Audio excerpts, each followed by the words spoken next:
Yeah. Go big or go home. Get your game face on. I need a seat on that throne. Go. Yeah. Leave it all on the floor. If there's a knock on the door, don't leave us in. We them boys. Let's go.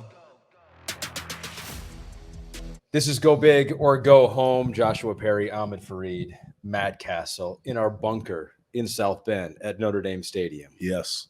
This is probably the best setup that we get. Most room that we get. For sure.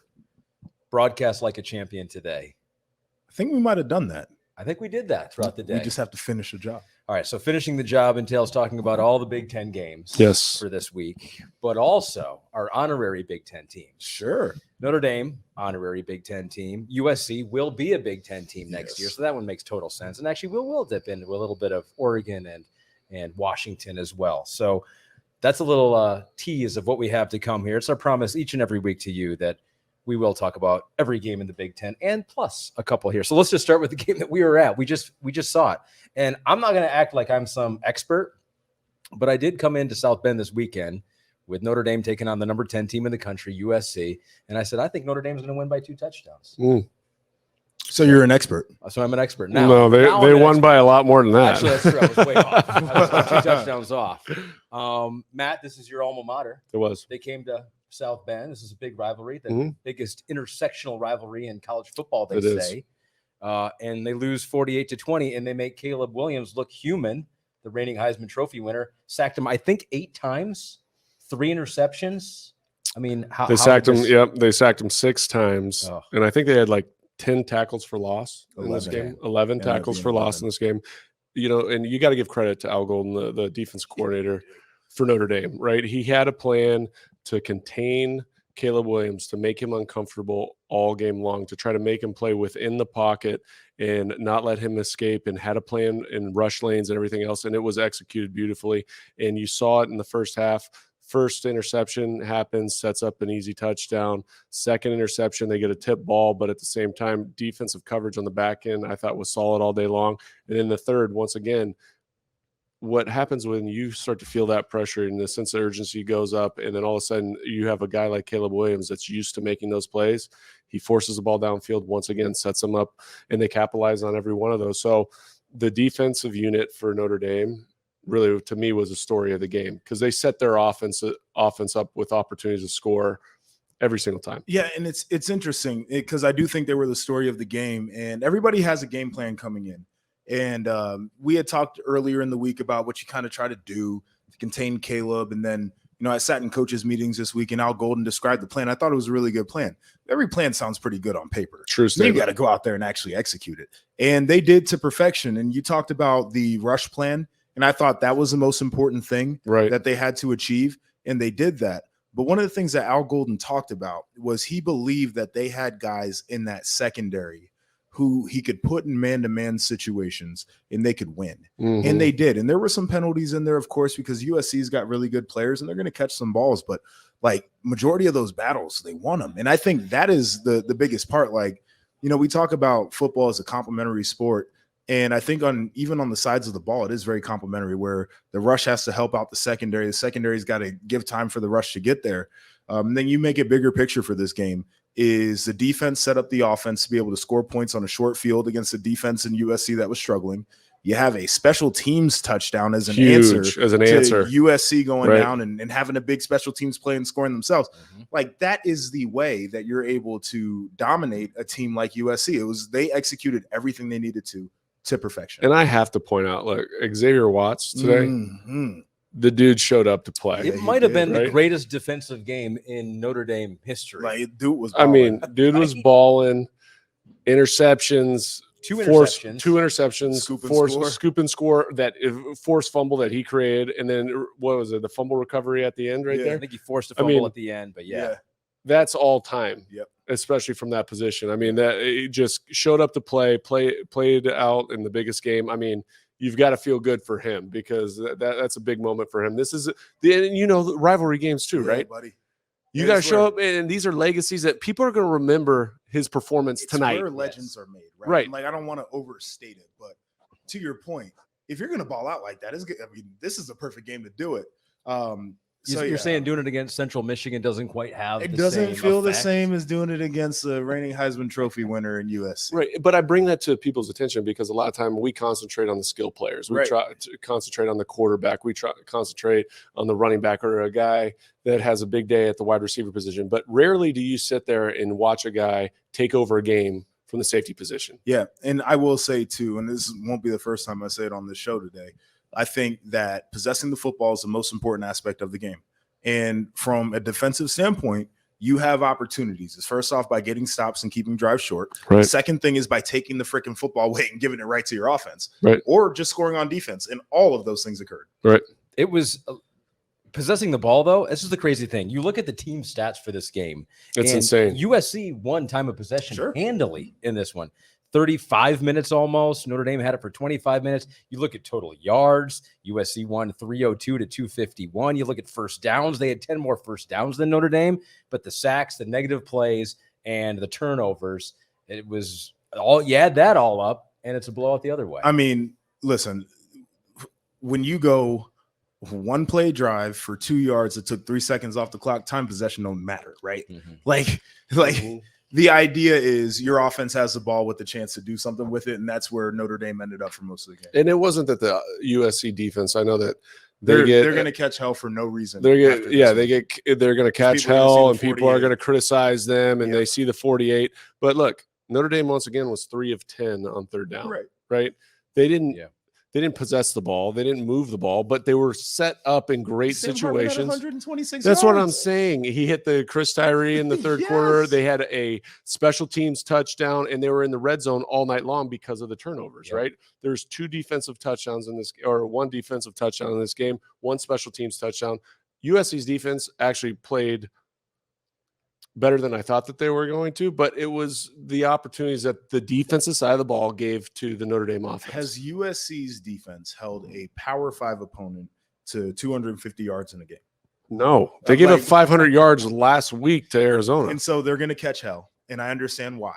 But if you watch the game, it doesn't make any sense. Right. Lincoln Riley, I talked to him running off the field at halftime. He said to me, "Is like, look at the 3 turnovers." He's like, when they've had to drive the whole field, our defense has held up pretty well, and that really was a story for them, despite giving up 48 points.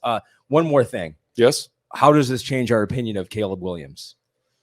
So I'll say this. I don't know how much it actually changes my opinion, because I still think that he is an explosive player. I still think that he has unique talents that you cannot teach. My biggest criticism of Caleb Williams is if he has to operate from the pocket and cannot extend plays, can he be efficient? If he is a guy who has to throw the ball from a well with pressure in his face, can he be efficient? If he is a guy who actually has to be in a system and can't play backyard football, is it an effective way for them to move the football? And I think this game kind of confirmed it. Now it's over the top because nobody's supposed to get sacked 6 times and be successful. Right. I also think part of that is if we put the clock on, half of those sacks, he's probably holding on to the football way longer than you expect the quarterback to hold on to it. Right. And that's the one thing I said this in pregame. I said, there's so much more room to grow. His ceiling is so high, right? Because of just the instincts that he plays with, his ability to manipulate the pocket, get outside, and his escapability. But I think where the growth comes from is working within the framework of the system, taking the easy throw, working through his progression. And he does that at times, but I think that there's other times where he's looking to make the big play, will bypass an open wide receiver. And that's the interesting part about his game is because, and we even talked about to Lincoln Riley about it. And we said, sometimes you'll see him blatantly bypass a wide open wide receiver or not get to a second read.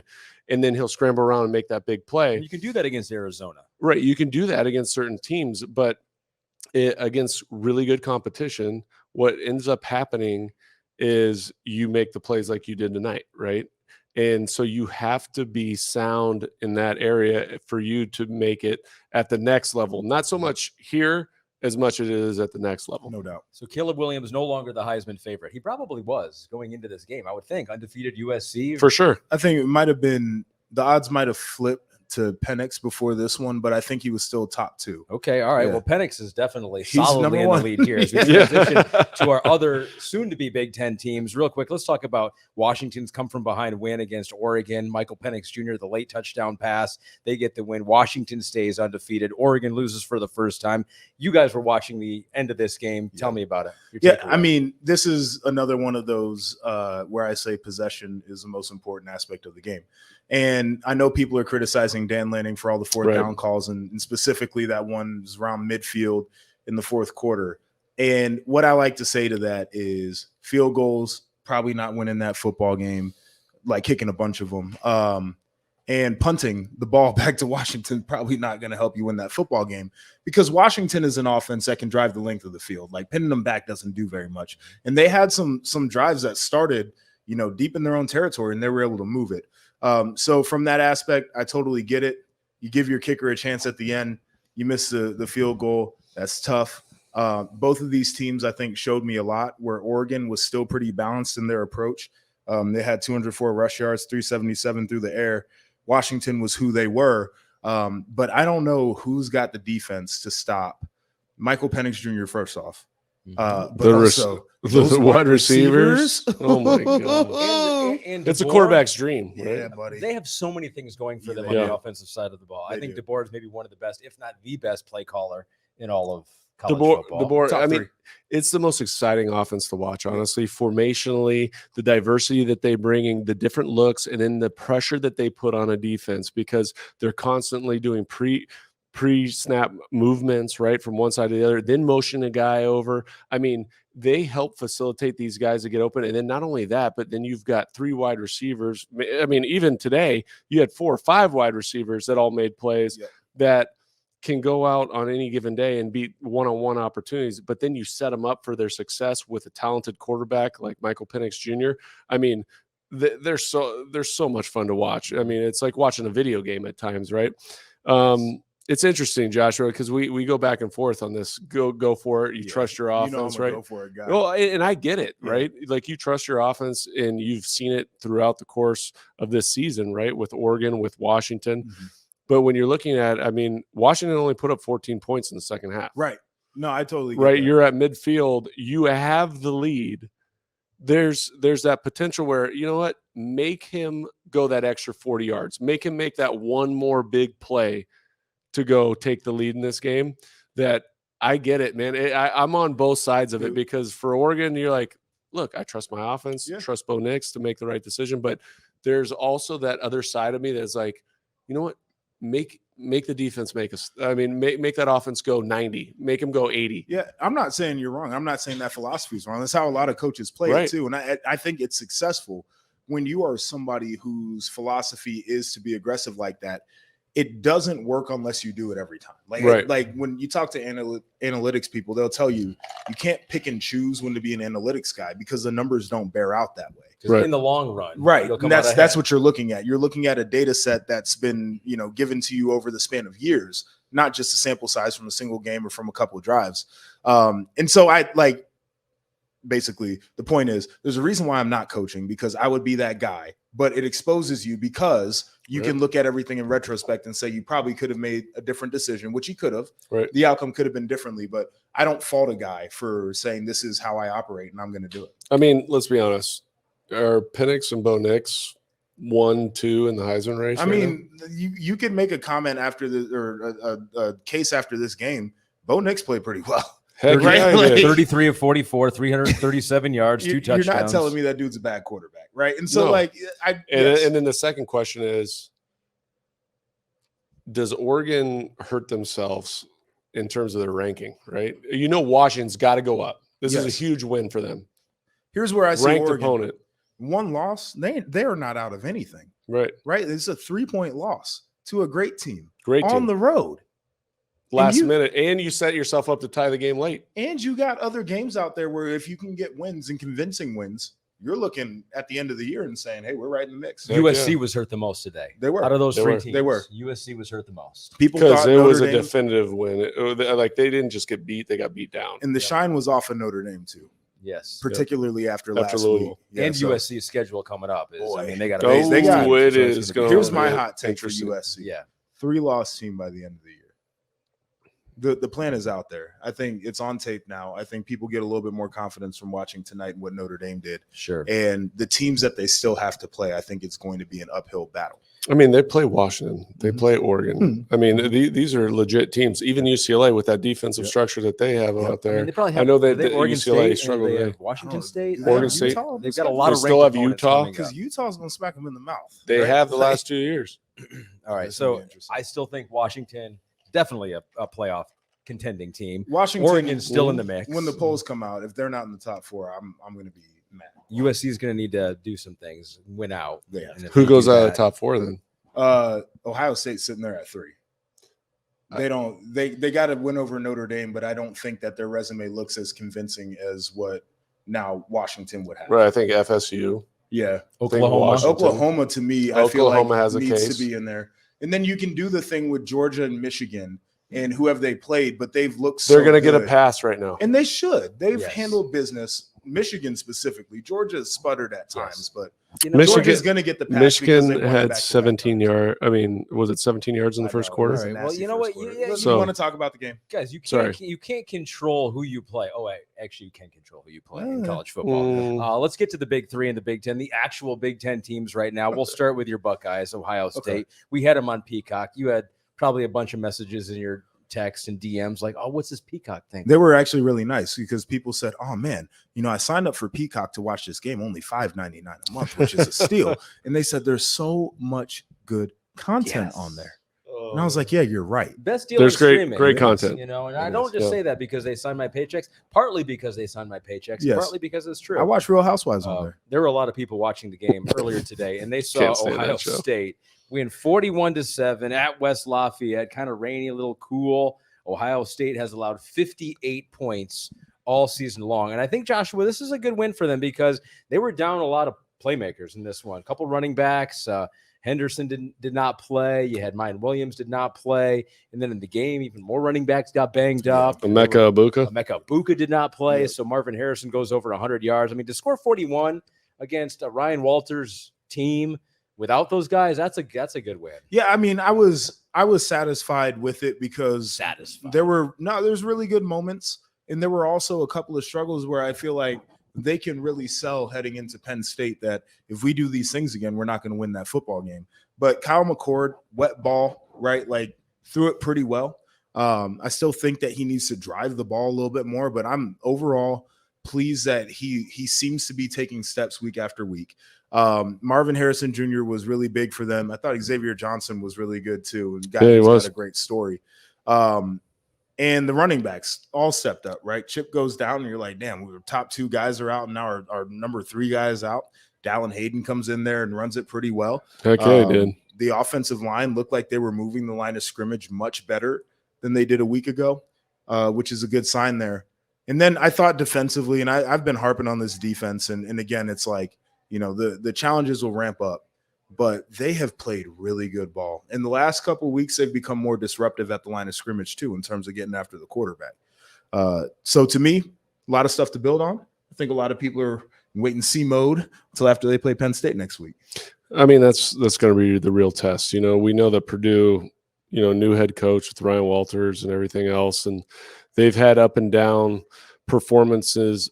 Hudson Card, I mean, has been a little bit banged up. They're missing 2 offensive linemen. You know what I mean? 13 for 32 today. So obviously Ohio State's defense, especially on the back end, was able to shut him down. They were able to run the football a little bit with Devin Maccabee early in the game. You saw some big runs early in the game, and then they settled in, right? Yeah. And they started to shut that down. So again, you're always impressed with Ohio State and the way that this game went. Again, the expectation level is what this score reflects. 41-7, an opponent that you expect to beat. They went out and beat them. Kyle McCord made some throws down the field, but at the end of the day, some of those throws were more Marvin Harrison Jr. oriented than it was being on point as Kyle McCord. But I'm a quarterback, and I'll tell you first and foremost, I hated rain. Like, I thought it sucked. Thought it was bullshit. I had nightmares about it. The night before the game. I want all the No, time. I mean, I'm telling you, I was always sitting there going, "Oh, it's going to bleep and rain tomorrow. I was more worried about the quarterback center exchange than anything else. So I give all these guys credit. Anytime you go out in bad weather, everybody wants to still judge you on, oh, well, it wasn't that accurate. I was like, well, hell, I'm just trying to get it out of my Can I ask you a rain question? Yeah. It's not quarterback related. Where are you at on the gloves in the rain? Ooh. I hate gloves in the rain. I'm a big anti-glove guy. No, for the wide receiver. Look, you get one drop. That's my deal. You get one drop. Otherwise, take your gloves off right now. They had two to start the game. Yeah, they did. Julian Fleming had the drop, and then Marv had a drop. Absolutely. And you know how because, I told you before the game about the gloves. Because players are used to what they're used to, Yes. right? It's their routine. It's the cleats that they wear. It's the gloves that they wear. But the gloves, in particular gloves, like these old school Newmans, you remember the Newmans and stuff, the leather ones? You could wear those. You could still get a little bit there. Yes. But usually when you're in the rain, look, you can't, like you don't have the tacky sticky gloves. They get slick. They're not tacky anymore. They don't work. When they're Take wet. them off. And You get one drop. So wait, I'm with you, Cassel. did you ever tell 100%. Take them off. If I was coaching, I would have told those guys, if I see you out there wearing, you better tape your fingers. If I see you out there wearing gloves, tape your finger. Who's the receiver you told take the gloves off? Let's see. Welker used to wear gloves, and I remember one time, but he would do it by himself. Most guys, look, they're mental head cases. If they drop a ball, they'll start looking at their gloves. They're going to see him messing around, right? You can blame but the in gloves. that's a perfect circumstance. They're like, oh, I started wearing the gloves, so maybe if I take it off on the television, like they'll see that it was the gloves, it wasn't me, right? Yeah. So most of these guys figure it out. But I always was a Dallas Clark fan back in the day because he was just old school, right? No gloves, it's cool. I got you. Boom. Maybe spray a little stickum on there, but it is what it is. And definitely no quarterback gloves. We don't do quarterback gloves. No, you know what? You can't. There's Teddy quarterbacks. I know. I played with Teddy Two Gloves. Yeah. And Teddy could rip it around with the gloves. But I was like, what are you going to do when it starts to rain? We play in Minnesota. And the first year he got there, we were playing outside at Minnesota Stadium. That we were just at. And I was like, man, but he had like a special kind of glove that he'd wear in those circumstances. I was like, good for you. I can't do it. Like I had to feel the ball. I had to feel the glove. If you're a glove guy, if you're a glove guy, you're ahead of the curve. Glove technology. This is why people need to listen to the pod. You don't get this information anywhere else. All right, so Ohio State wins. They got Penn State coming up next. So let's go over to Penn State right now because they had a bye.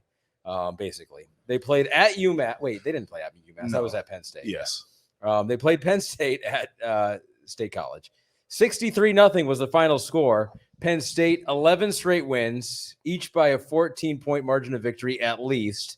Over the last two seasons, no other FBS team has won by a 14-point margin in more than 6 straight games. So as much as we are ripping on Penn State against, normal opponent, I'm not going to call UMass a normal opponent, but that they don't have the offense, that they're underachieving. They just keep beating people by 2 touchdowns, Joshua. It's the defense really leading the charge. And let's be perfectly clear about UMass. They're a bad football team, right? Like this game should not have been close, and they handled business in a wet environment. Joshua says that with all due respect, Ricky Bobby. No, I'm just saying it. Yes. Take the due respect out of there. It's not a good football team. I still do have these concerns about Penn State. Like I'm looking at Drew Aller and we're in the 7 yards per attempt range. It's not where you want to be. Like, their running backs maybe ran it a little bit better today, but also did not have a run over 20 yards. They're last in the Big Ten in that category.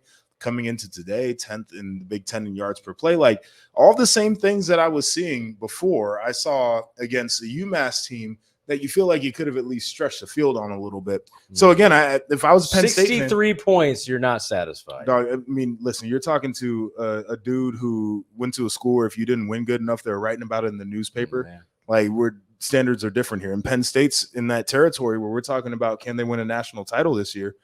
Different standards when we have the conversation. So I think a lot of Penn State fans are feeling the way that Ohio State fans are feeling. They're looking ahead to next week to see what the verdict on their team is going to be. I don't really know what to say about Penn State. We know that they have a dominant defense that can suffocate you. They've got players on every level, probably potential first rounders on every single level, right? And that makes your job easier on the offensive side of the ball. They got some production out of the run game today, which we've been looking for because it's been steady. Like you said, it hasn't been that explosive run game that we saw last year. And Drew Aller, there hasn't been that big play. And it's been throughout the course of the season. And now I think that I'm ready for the real test. Yep. Like, how much is the defense going to come into play when they play Ohio State, right? You got Kyle McCord, you've got wide receivers, you've got hopefully more healthy running backs than what they had this week. But obviously, this is a real team.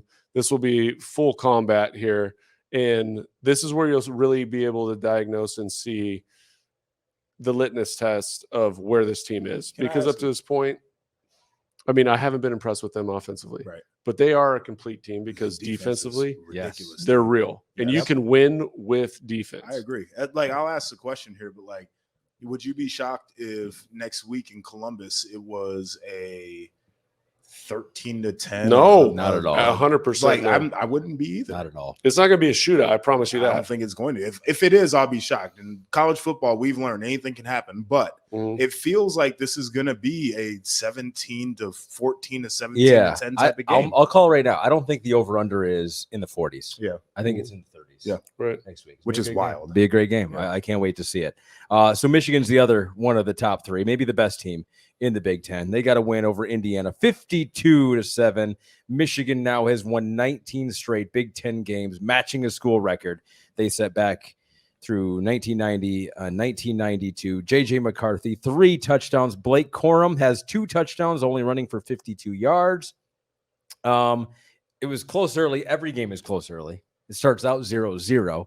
Indiana, they had the lead, right? Jumped out 7-0. 7-0. Early. My guy Jalen Lucas got a long one there. Oh, we had the double pass. That's right. The double brought pass out all the to Jalen stops. Lucas, Remember like that? And then Michigan did what, Joshua, they have done all season long and just smother. It's who they are, right? I don't think there's anything else to say about them except for they are a team that plays the game the way they want to play it. They don't give a damn how close it is early on because they know that their plan works. They make the best adjustments at halftime out of anybody in college football. And I'm totally willing to say that because they look like a different team in the third and fourth quarter because of how just dominant they have been. The one thing that I think would be a point of concern for me for Michigan after watching this one is Indiana took the fight to them in terms of being able to get pressure and to hit J.J. McCarthy. He was hit more today than he was hit all season leading up to this point. He hadn't been sacked in the last 2 games. He was sacked 4 times today, and 3 of them coming in the first half. And he put the ball on the ground as well a couple times off of these sacks. And so if I'm Michigan and I'm trying to coach my team in a way that I'm going to create narratives about things that they need to do because they're so damn good at this point, I'd be like, that's the kind of stuff that's going to lose us games. I would harp on that. Outside of that, I don't know what else we're harping on. Well, I mean, it's true because it's kind of like this identity and what they've built is it's okay if they have a slow start because they know that eventually their mentality is going to kick in, whether it's the second quarter or whether it's the second half. But they know who they are. They're comfortable in being a little maybe ugly early on, and then all of a sudden they just wear you down because of their depth, because of their size, because of who they are as a team in general. So, yeah, it's a good win, Michigan. I mean, they were down 7-0 in the first quarter, outscored Indiana by 21 in the second, 17 in the third, and then 14 in the fourth. So, yes, another dominant win. You get for to Michigan. 52. That's a big number. I want to get out west. All right. Iowa. Oh, boy. At Wisconsin. Yeah, baby. In Madison. For the West. With you. For the West. Of all the Big Ten games, and I'm going to say it. This is the most impressive win for me today. Why? Iowa going to Wisconsin. I agree. Because I think Wisconsin's better. I thought Wisconsin was going to win. I think Wisconsin's better. I thought Wisconsin was going to win too. I'm going to push back on that and say Illinois winning was the most impressive win. That's a good call. But you're right. That's a good call. All right. Iowa winning the way that they do will rack my mind forever. So I was still saying Iowa is the most impressive win. Because they threw for 37 yards. That's what I'm saying. For the last 2 weeks, I mean, I love Deacon Help. I love him. How do you win that way? How do you win that way? You're one-dimensional. Zero. But it was the same thing, though. I mean, he completed 6 passes, which is a wild thing. Like, you can go 2 weeks in a row completing 6 passes and win football games. But that's why it's wild. So Iowa's rushing attack, they were good. finished with 200 yards against Wisconsin, the program's most against the Badgers since 2008. They shut out Wisconsin in the first half, and they have held 7 teams without a touchdown since the start of the 2002 season. This is a playoff contending defense, and it has been for the last 2 years. They should win the defense. I mean, they should win the West. So here is the scenario I keep painting in my mind. Iowa, 11-1, facing blank in the Big Ten championship. They don't play Ohio State. They don't play Michigan. They got boat raced by Penn State, but it's not going to freaking matter. I said it last week. They could be 11-1. It was like, well, maybe 10-2. But now I'm going back to 11-1. This was the one that I thought they could lose that would make them 10-2. 237 yards of total. Dog, offense. they got outgained by Wisconsin by almost 100 yards. Which isn't, let's be honest, 330 yards in the game isn't great either. It's not great. All right, so hold on. So, okay, is this an indictment on the Big Ten West, or is Iowa better than we're giving them credit for? It's an indictment on the West. Yeah. You should not. Again, Iowa is a program that I do have a ton of respect for because of the way that they've gotten it done over the last 20 odd years, right? They're in this day and age of college football, it is unconscionable to me that somebody can win a football game with 6 completions and 37 yards passing. Multiple games. It's an indictment on the West. They broke a long run. LaShawn Williams broke an 82-yard run, Iowa's longest rush since 1997. Big play. They did get a big play. Big play. I was 3. Yeah. You were in 97 you were 3? Yeah. I was born in 94. Man, I was much older than that. I said, wait, what? I'm much older than that. So I was almost about to start high school. Like I was in don't high school. know. Yeah, but they can keep winning. In Wisconsin, that's disappointing for your guy Luke Fickell. It's super disappointing. I gotta call him to swallow. I love him to death. I gotta call him, see how he's doing. Temperature check. So let's go to the other game that you think was more impressive, Joshua. Yeah. Iowa going into College Park. Illinois going in. Illinois. What did I say? Iowa. Sorry about that. They're on your mind. 11. They're on your mind 3-2-1. because they were the more impressive win. They were the more impressive win. No, Illinois going into College Park, beating Maryland 27-24. A last-second 43-yard field goal. It was Illinois' first ever win over Maryland. Our guy Luke Altmaier threw for over 200 yards and a couple touchdowns. Talia, he was pretty good. What did this game come down to for you, Joshua? I felt like this is probably the best way I can say it. I feel like Maryland screwed around a little bit, right? Like it just defensively, they were leaky. Like it didn't feel like they were getting dominated, but it didn't feel like it was a performance that they would be proud of the way that they've played of late. And part of that is that you didn't have Trader in there at safety, and Tarheeb Still was out of the game. And I think both of those guys are really good players. Tarheeb Still is one of my favorite players to watch in this conference. I feel like they messed around, right? And like when they started turning it on, it felt like, okay, maybe they could get in this thing, and it's just like, no. And you basically you give Illinois a chance there at the end of the game to kick a field goal, and they do. College kickers, you never know what's going to happen in that scenario. But it just didn't feel like the Maryland team that we watched for, 5 weeks, right? And then really 5 in almost 3/4 weeks. What they did against Ohio State felt like this was a team that, they could win all of the games except for maybe the big 3, and then here we are. Yeah, it was an interesting performance because I thought Maryland would, especially with the up and down season, or really the down season that Illinois had, the struggles that they've had on the defensive side, and also the struggles that they had offensively. They've been trying to find their identity. Brett Bielema came out this week and was like, hey, we've got to figure this out. And if it's me that's got to do it, but every one of us have to take a hard look in the mirror.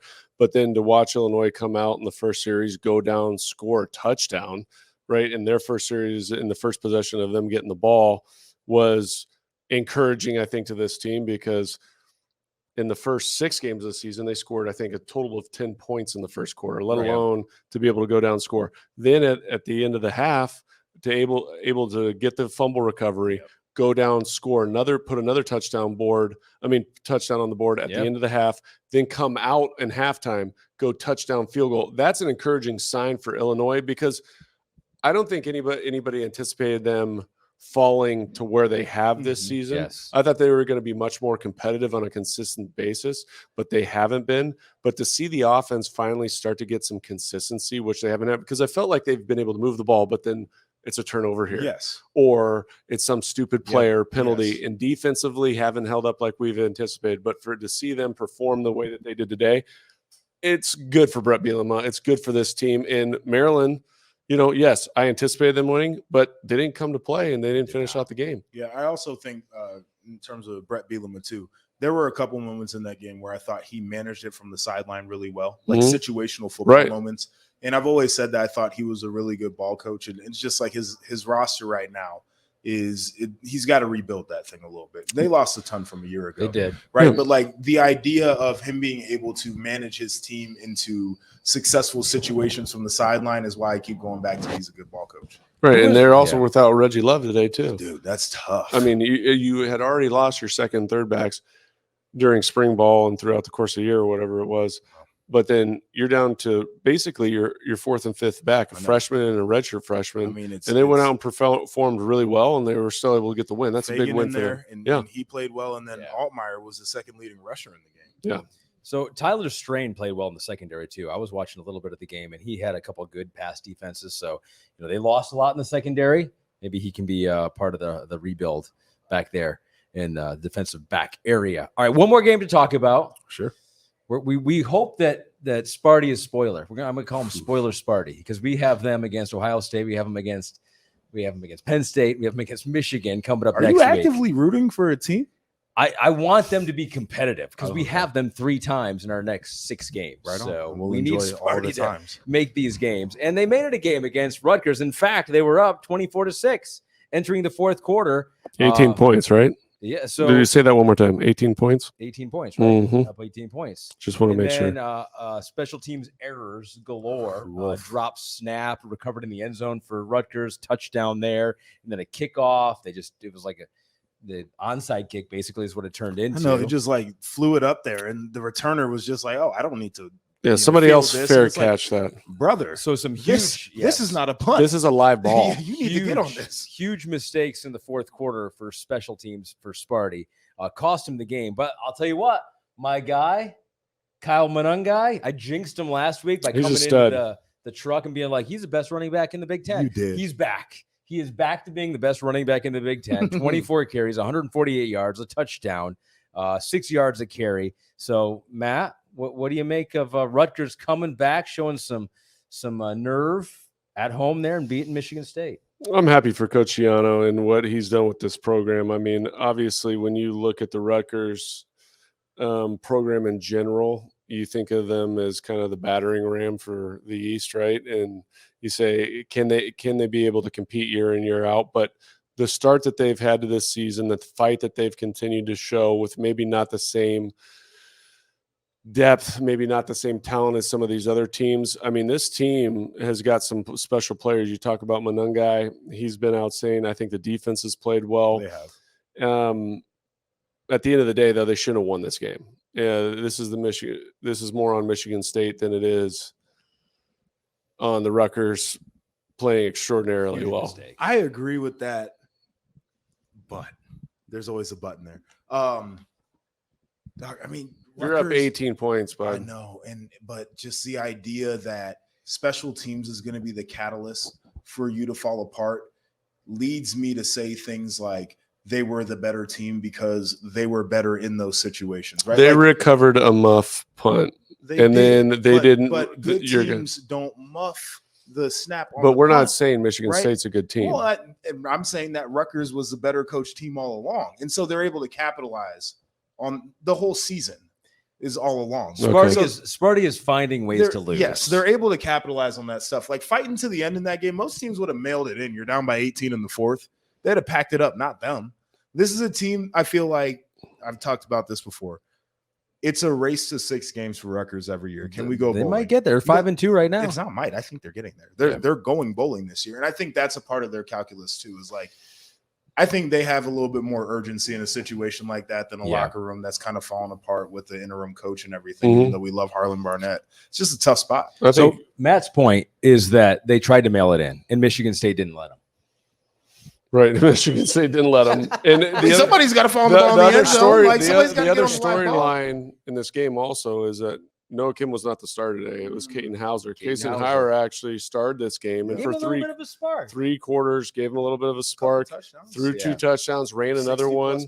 I mean, that was pretty good because there was a lot of talk. When are they going to make the switch? And they did. And I thought he played well. There was no interceptions, and he threw the ball around a little bit. I mean, it wasn't impressive in terms of yards. 29 attempts for 133 yards. That's not right, but he was efficient, 18 for 29. And I'm sure part of it was they're protecting him a little bit, trying to get him into a rhythm early.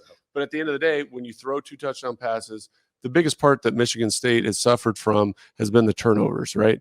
And so when you have somebody go in there and you're efficient and you're up 18 points going into the fourth quarter, you're feeling good about that. And this kid's going to develop week in and week out and continue to grow. So let me rephrase what I said about when you said Rutgers shouldn't have. Trying to backtrack. I'm not trying to. It's a clarification because I think Cassel's right here.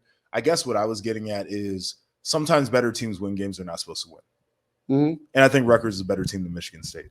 It's fair. Yeah. Okay. Because I think Cassel was right. You're not supposed to win that, but they're cut from a different cloth right now. I'll give you that. All right, Michigan State next week. We'll be in East Lansing. Rivalry. I used to live there for a while. I think it's going to be a great environment. I think it's going to be packed. I think it's going to be loud. There's some bad blood from last year. I'm not going to bring There's some about rivalry games, you know. Oh, I can't wait. You got to love it. Is there a trophy in this one? Yeah, there is. Paul Bunyan. I knew that. I just wanted to make sure that you guys were on it. You take the record book and you hold it in your hand and you throw it out. Yeah. You don't even use it. You don't even use it. You don't even use it. Perfect. I think a rivalry game. Joshua Perry, Matt Cassel, Ahmed Fareed. That's every game in the Big Ten, and even some for future Big Ten teams. Go big or go home. We'll see you next week from East Lansing. Peace.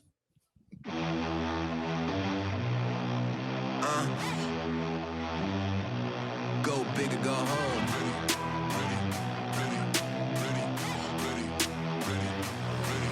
Yeah. Go big or go home. Get your game face on. I need a seat on that throne. Go. Yeah. Leave it all on the floor. If there's a knock on the door, don't leave us in. We the boys. Let's go.